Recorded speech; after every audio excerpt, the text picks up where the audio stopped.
All right, so I just wanted to talk about a nice little proof that was inspired by a talk. And so, yeah, so if you have any matrix A and you have let R be a subset of the rows of A and C be a subset of the columns of A, then if you look at this diagram, if the horizontal lines represent the rows R and the vertical lines represent the columns of C, then let U be the quote-unquote the intersection matrix, which are the entries where R and C intersect. So if U is that middle matrix created by R and C, and if the rank of U equals the rank of A, then it turns out you have this nice factorization. A equals C U pseudo inverse R. So the U dagger, the plus looking thing, the U dagger represents the pseudo inverse. So this is called the CUR decomposition. I thought it was kind of nice. And so yeah, immediately if you have rank U equals rank A, then you can see that all the ranks of A, C, R, and U must be equal, because the rank of A has to be greater than the rank of C, and R has to be greater than the rank of U. But if rank U is equal to A, then well, all those ranks must be equal. And then so that means you can have C dagger A equals A, because C dagger is the orthogonal projection onto the column space of C, but C spans A.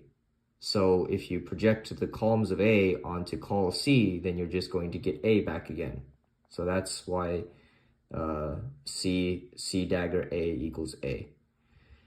And if you pick out the rows of that equation, that correspond to R, then you'd get, if you restrict yourself to the rows of R, then you get exactly U C dagger A equals R.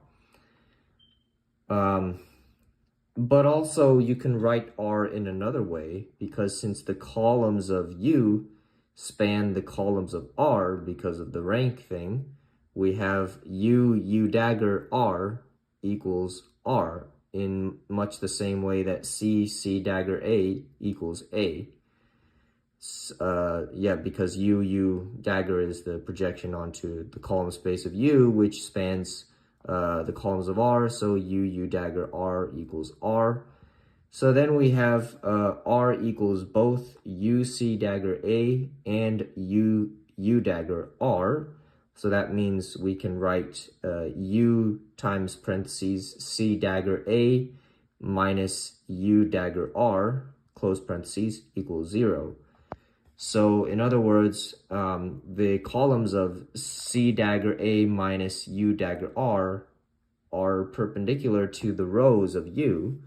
But then again, since the rows of U span the rows of C, that means if this middle matrix is orthogonal to the rows of U, then it must also be orthogonal to all of the rows of C.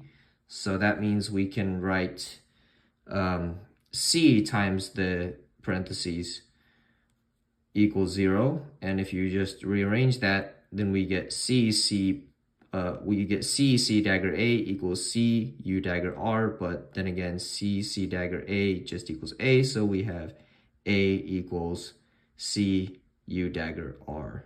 So that's, yeah, thought it was kind of cool.